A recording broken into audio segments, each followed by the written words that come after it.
You've seen this building. It's on postcards, on money, on the list of the new 7 wonders. And it looked nothing like this.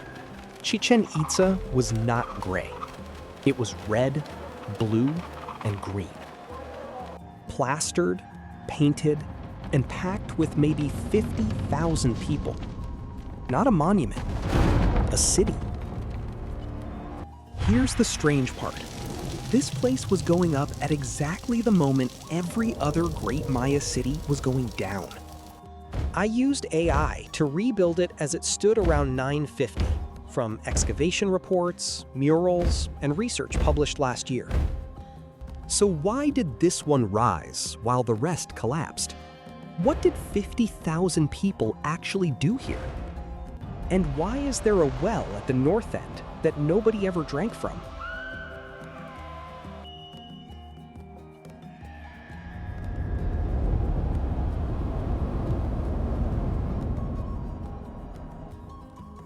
That well is where this story ends, but it starts with a hole in the ground.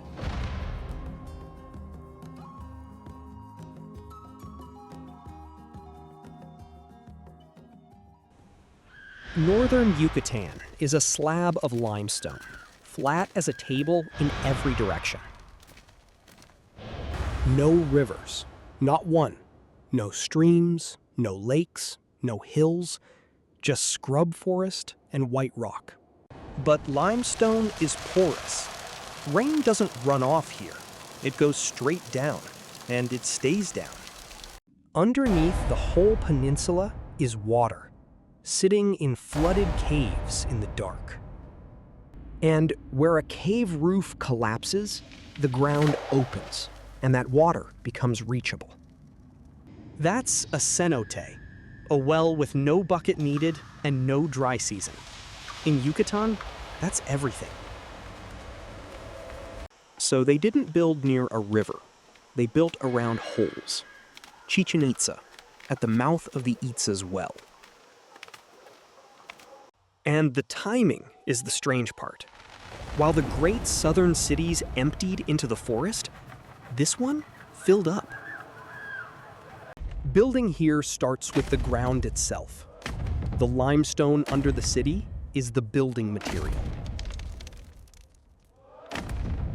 It's quarried with stone and bone and moved on human backs.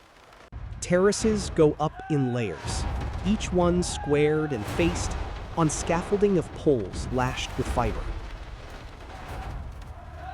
Then they burn that same limestone in open fires for days.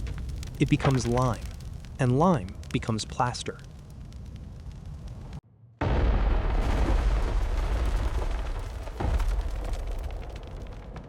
Because inside El Castillo, there's a smaller pyramid, about 16 meters high, sealed in whole. In its temple, a Chac Mool figure and a red jaguar throne with jade set in for the eyes and spots. Every generation buried its ancestors' pyramid inside the next one. People lived on their grandfather's lid. The finished building is 9 stacked terraces, about 30 meters with the temple, roughly a 10-story house. We do not leave the stone bare. Plaster first, then color. When it is finished, you will not see stone anywhere. He's right. Every surface here gets plastered. Every terrace, every column, every road. Then painted, deep red as the base, with blue, green, and yellow panels and black outlines. Almost 100 white causeways run out from this center, raised, plastered, straight, and blinding at noon. And at the heart of it, 4 stairways of 91 steps each, one on every face. Add the top platform, and you get 365, which is often read as the solar year.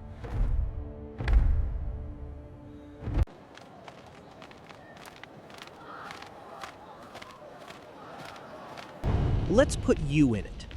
It's around 9:50, and you're standing on the white plaza at dawn. The lime under your bare feet is still cool. In 4 hours, you won't be able to look at it. Smoke first. Thousands of cooking fires under palm roofs, and the smell of lime and copal over everything. Then the color arrives. First light hits the terraces, and the whole pyramid goes from dark red to orange. It's about 30 meters to the temple on top, and 4 stairways to get there, one per side. Women are already coming back from the water, jars balanced on the hip, hair still wet. By mid-morning, the plaza is full. This is not a quiet monument. It's the loudest place for 100 kilometers. Turkeys, dogs, children, traders, maize on the fire. Nobody here is looking at the architecture. Now the market. And this is where Chichén Itzá stops being a Maya city and becomes something bigger. Walk in. Cacao beans as money. Chili, vanilla, squash, beans, salt hauled from the coast. Obsidian blades, black and glassy, sharper than surgical steel, carried in from central Mexico. Then it gets strange. How much Gold, for these discs? little discs and bells, worked soft, brought up from the far south. From places we now call Panama and Costa Rica. Not mined here, traded here. This turquoise comes from afar. It is fine. What is your price? 5 jade beads. Obsidian from the west. Gold carried up from the far south. And this blue stone comes down from the dry north. All of it lands at a port on the north coast, then walks inland on somebody's back and forehead strap. No wheel, no pack animal. Every single thing in this market got here on a human spine. Kuktich, maalob abul, yach maalob kinsaik, maalob yanin manik. Chichen palma takakat. Yachutsil no koilik, yang wash tu, inkat ko no le bala. Look at the faces. Coastal traders, highlanders, pilgrims. This city is a junction, and it looks like one.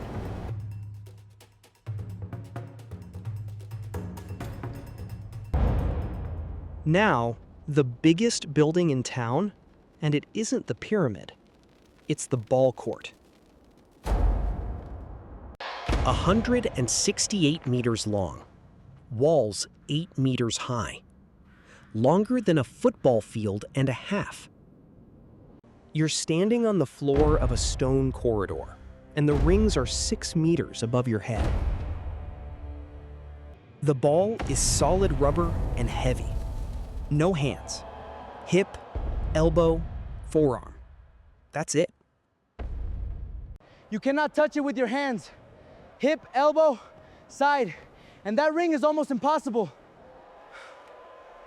So the game is usually decided on points, not on the ring. The ring is the miracle shot.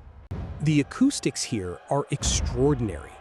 A whisper at one end carries to the other, and a clap comes straight back.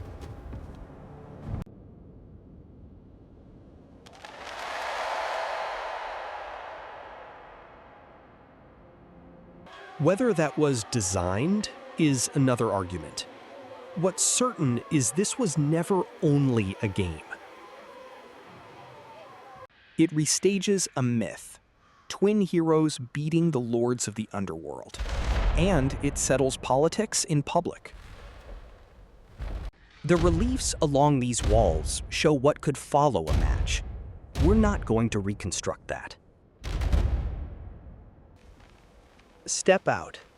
You're thirsty, and that means walking 400 meters south, away from the Great Plaza. to a second well, smaller, about 40 meters across, with steps cut down toward the water. We drink from this one. The other well, in the north, nobody goes there for water.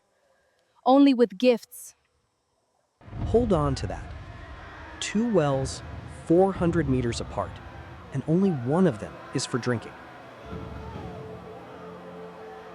South of the plaza, there's a building that doesn't belong. It's round, and Maya cities are made of rectangles.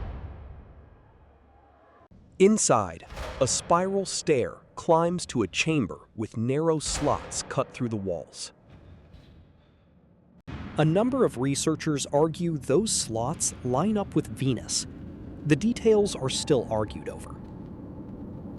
What isn't argued is that this city tracked the sky carefully and wrote it down on folded bark paper. By dusk, the braziers are lit. Copal smoke goes up, and the red plaster goes almost molten in the light. The fire burns well tonight. The ancestors watch over us. Tomorrow, the planting. It will be a good season.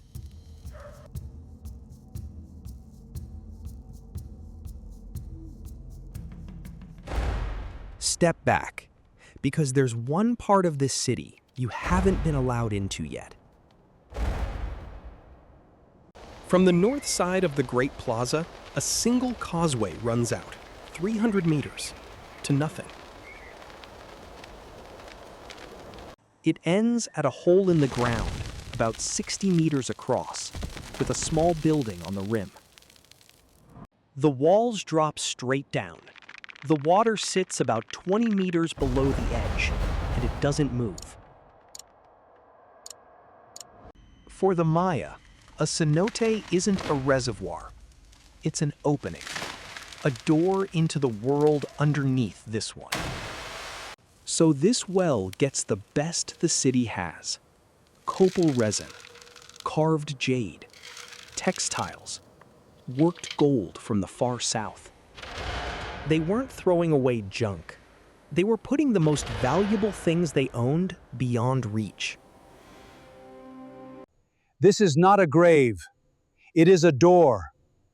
What goes down does not end. It comes back as rain. Human remains have come out of it too. More than 200 people, over centuries, including children. I'm not going to dress that up, and I'm not going to sensationalize it either. It was a religion. In that worldview, the relationship is an exchange. The world gives water and maize, and it gets an answer.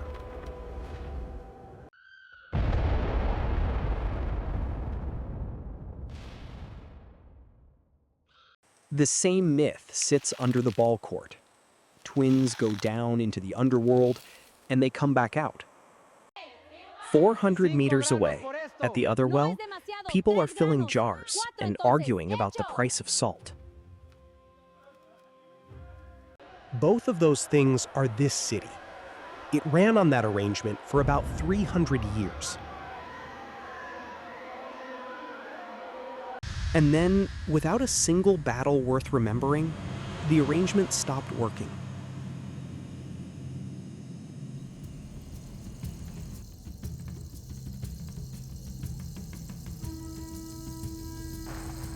There's no siege here, no fire layer, no dramatic end. Nothing you could put on a poster. The monumental building just stops. Sometime in the 12th century, nobody starts anything new. The plaza thins out. The paint on the serpent heads flakes, and nobody comes to touch it up.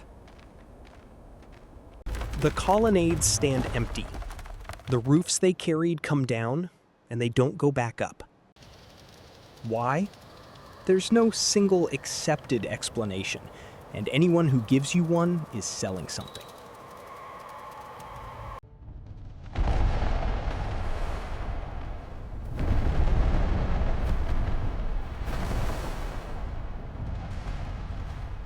The pieces archaeologists point to: regional conflict, shifting trade routes, tribute drying up, people leaving. Take away the trade and the tribute, and a city this size stops making sense to live in. By about 1250, it's no longer a major center. The new power on the peninsula is Mayapan. And here's the part that gets told wrong constantly. The Maya did not vanish. That's a myth. The political order collapsed. The people didn't. There are millions of Maya on this peninsula today.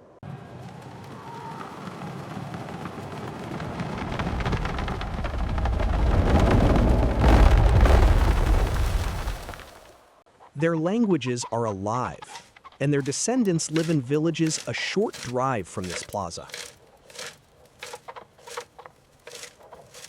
What ended was a system, not a people. That distinction matters more than most of this video.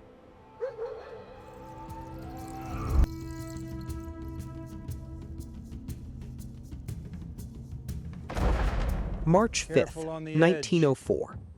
An American consul, Edward Thompson, stands on the rim of the sacred well.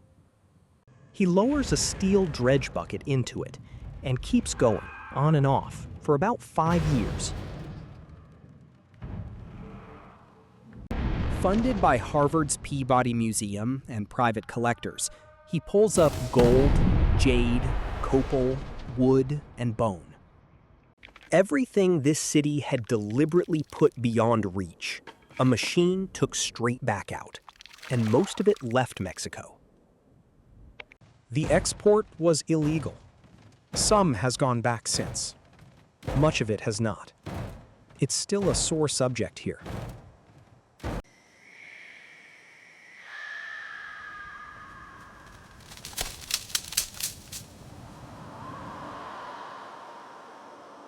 But the turn is this. The most we've learned about this place didn't come out of that bucket. In 2024, Nature published a genome study of 64 children buried in a cistern nearby. All boys, closely related, including 2 sets of identical twins, echoing the twin heroes of the myth. Those burials are centuries older than the city's peak, and last year something else turned up.